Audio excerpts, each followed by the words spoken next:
pity will is it not our people to bring so much shame upon Destiny awaits.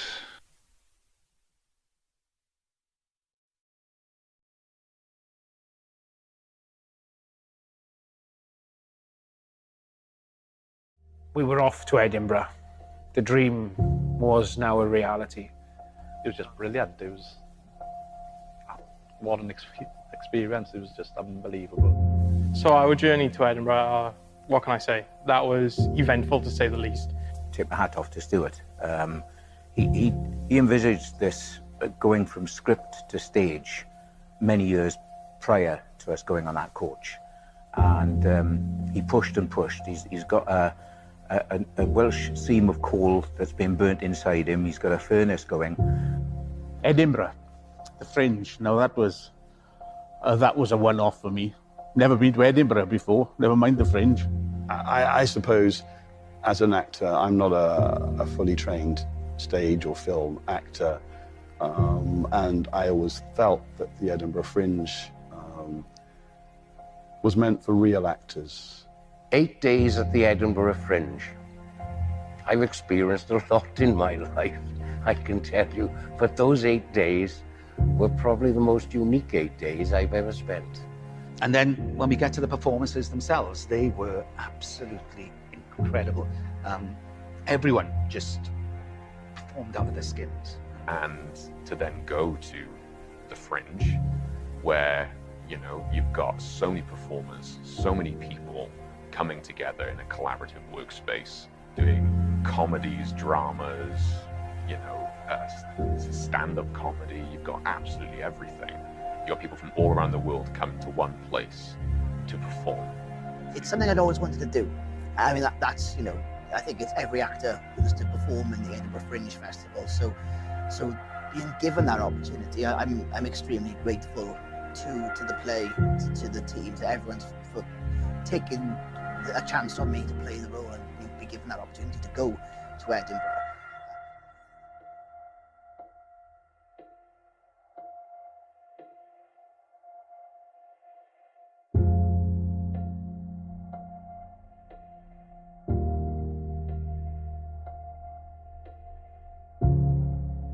One of the things we did in Edinburgh, we marched from our accommodation to the theatre every day with a music system blasting out Welsh songs. And it was fantastic, all in character. We were all acting from the moment we left our accommodation to the curtain at the end. I understand why, but I was somehow in front, leading us all. And yeah, the responsibility of that and the feeling that gave me really set the tone for me. Oedd ble o'n i gyd yn sefyll, a wedyn i ble o'n i'n perfformio, sef y Festival Theatre. Ryw siwrne o 45 munud, a gofyn bod ni'n cerdded trwy strydoedd Edinburgh i gyrraedd ble o'n i'n perfformio, a o'n i gyd gyda'n gilydd fel uned o gast yn costumes, yn cerdded gyda'n gilydd, a mi roedd hi'n foment effernol o bwerus a halodd fi mynd hwnna.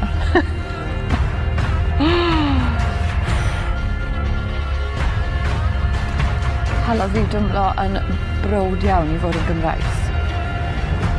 When we started talking about it, for me, the way you described us walking to the theatre, the only way I could describe it in my head was the Welsh rugby team walking on to the match. And in my head, they had a Welsh flag with them, and I just came up with it. Why don't we use a Welsh flag? And you went with it, and then you give it to me to hold, who carry up to the theatre every day. And it's probably one of the greatest feelings I've ever had in my life. I never understood patriotism until holding that flag, walking through the streets of Edinburgh, holding that with the music blaring behind you and the Welsh national anthem, and it just spurred me on, even with battered, bruised feet. I was doing that every single day. Nobody else was holding that flag. That was my journey every single day to get to the theatre. and it was, and will always be with me. He'll always be here. Yeah.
So we started, as I said, the first performance in 22 on the 3rd of June, which was the actual day that the Merthyr Uprising started. And then we culminated, everything came to a climax with our final performance at the Edinburgh Fringe Festival on the 13th of August, 2022. It's the second half of the play when James, who was now then playing Dic Penderyn, was being hanged, was exactly 191 years to the day that Richard Lewis was wrongly executed in Cardiff.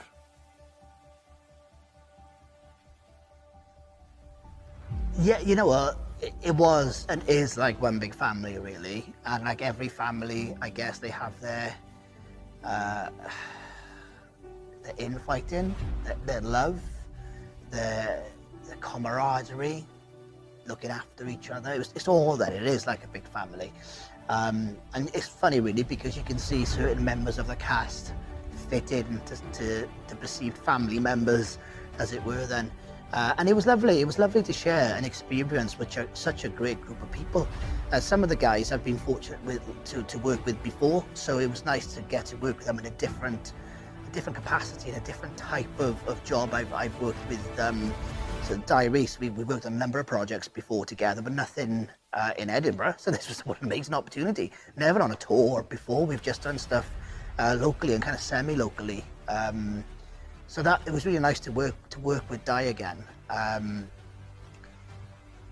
Yeah, I think it was really nice actually, because we'd go to the pub together, which was just down from where we were staying, and it did really feel like a family party. It had that vibe to it. It was just really nice. Like we were all there to celebrate together. We had one night, midweek, probably the Wednesday or something like this, and we had a local club, the Bonington, and I can't remember, we had a nickname for it, I can't remember what it was now. And we all had a meal together, and one thing and another, and I took the guitar with me, and we were having a tremendous sing-song, and it was only about 10:05, and the landlady came in and said, "You've got to stop." Why? No live music in Edinburgh after 10 o'clock at night. And if they do catch you, you're in for the high jump. They don't mess about up there. So it was curtailed a little short, but we went back to the place we were staying, and we were we'd had a bit of a late one, and there was some booze back there. So I was playing outside, and we had a little bit of a choir going, have a good old sing-along, and then you wouldn't believe it, Jimmy Cranky came around the corner. This lady, what are you doing in there? We keep it all like putting on the kids are working hard, and gave me a pretty good rollicking. In fact, all of us, everybody ran inside because she was pretty formidable. But by the time we left, she was a great friend of ours. She said, "Are you guys over there? You're right to hear." And she used to come up to the pub as well. She did try to get a pint out of me, but no, not many can do that. Where we began. Oh, I can't begin to know it.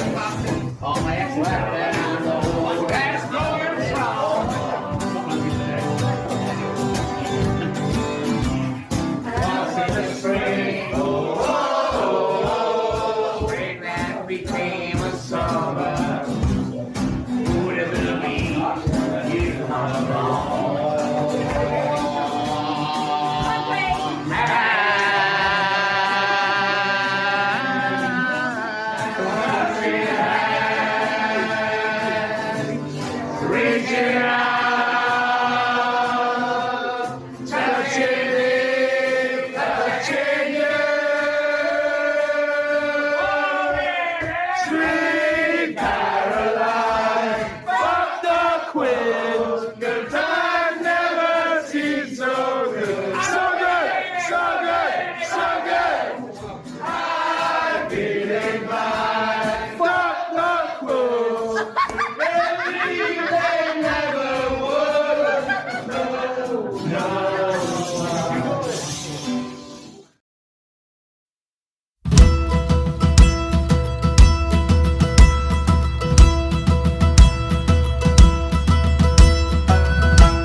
Of 1831, 10,000 workers marched as one. An insurrection had begun to end the debt of slavery. Iron workers and miners came, and labourers to break the chains united in their common claim. A